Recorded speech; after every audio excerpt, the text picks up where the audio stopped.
Oke, bagian keempat dari kepribadian ya, masih kepribadian dan olahraga. Oke, di video kesekian masih tentang kepribadian, saya pernah memberitahukan bahwa ada banyak sekali teori tentang kepribadian, tapi tidak kita pelajari semuanya di sini. Ya, di dalam psikologi olahraga itu ada beberapa penelitian yang menggunakan beberapa teori kepribadian. Namun ya teori-teori kepribadian yang cukup banyak digunakan itu adalah teori kepribadian Five Factor Personality Model atau Big Five dari Costa and McRae. Jadi di dalam Big Five ini ya eh, teori ini berbunyi bahwa kita mempercayai ada lima ya dari hasil penelitian para ahli yang itu mereka mengumpulkan ribuan ratusan sifat gitu ya. Kemudian sifat-sifat ini kemudian dikelompokkan dan muncullah lima sifat besar. Nah, lima sifat besar ini yang mengkontribusi terhadap kepribadian kita. Kemudian apa yang bikin unik dong kalau gitu, kalau semua manusia itu punya lima sifat ini. Nah, yang unik itu adalah kecenderungannya. Ya, kecenderungannya seperti apa? Nah, saya jelaskan dulu ya. Lima faktor ini terdiri dari O, openness, C, consciousness, E, extraversion, A, agreeableness, dan N, neuroticism.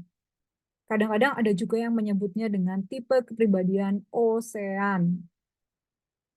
Nah, setiap kepribadian ini, ya contohnya openness, openness ini punya dua sisi nih. Sisi ekstrim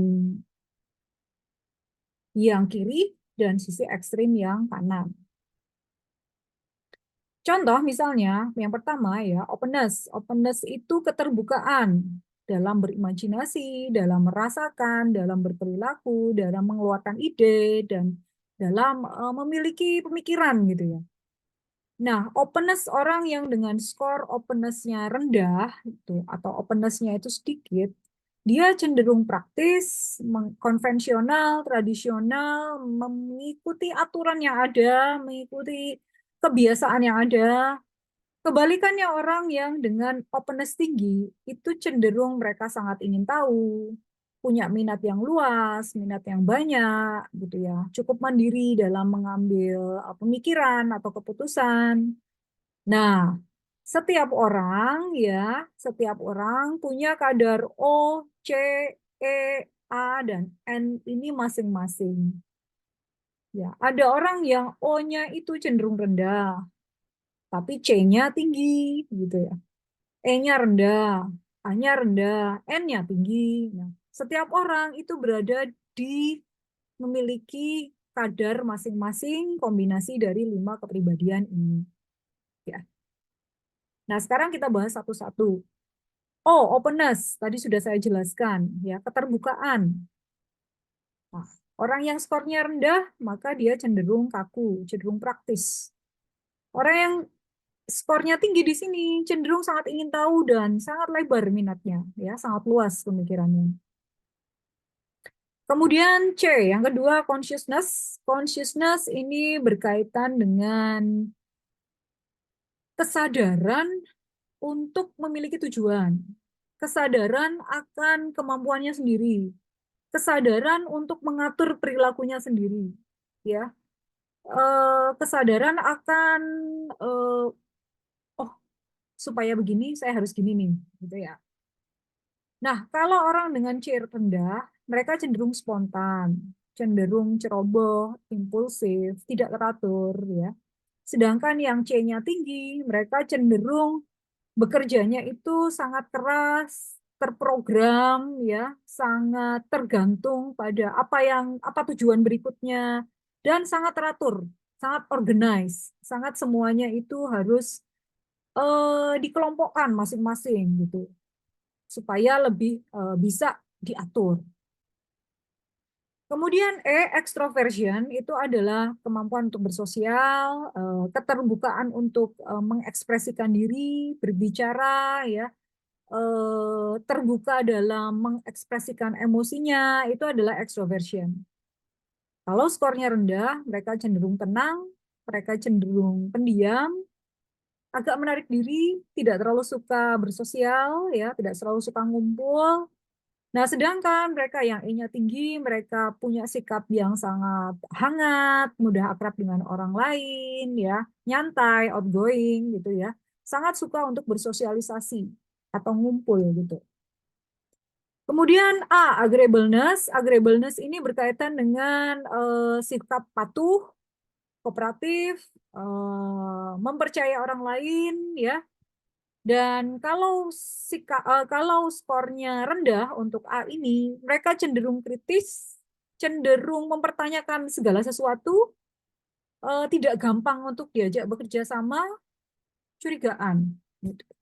Sedangkan kalau mereka yang tinggi, ya tinggi skornya, mereka cenderung membantu, mempercayai, sangat empatik pada orang lain, ya. Mereka juga mudah untuk percaya pada orang lain. Yang terakhir adalah N, neuroticism. Ini berkaitan dengan emosi yang tidak stabil atau kecemasan. Ya. Mereka yang N-nya rendah, mereka cenderung tenang, ya, sangat stabil, sangat bisa mengatur emosi. Sedangkan yang N-nya tinggi, mereka gampang cemas, mudah terpengaruh emosi yang negatif, dan cenderung unhappy atau sedih atau low mood gitu. Ya. Nah, teori ini banyak digunakan di dalam psikologi olahraga. Di dalam psikologi olahraga terdapat beberapa temuan yang berkaitan dengan Big Five ini ya.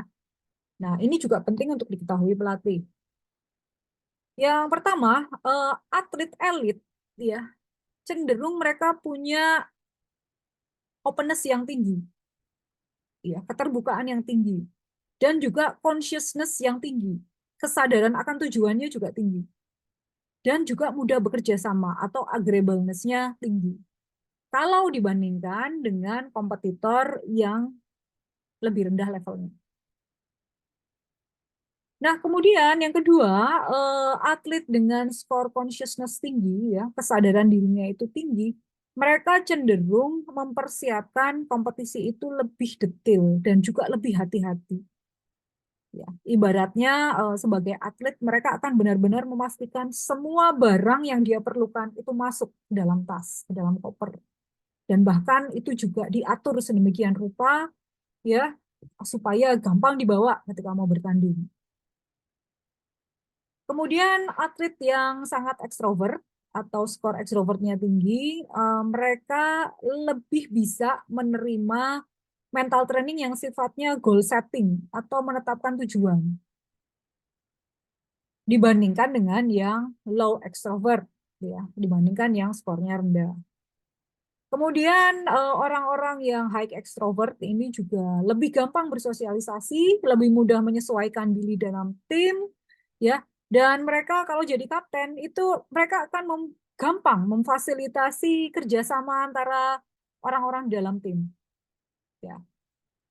Nah, kemudian ada lagi high agreeableness, jadi orang yang kerjasamanya gampang, ya, orang yang mudah percaya.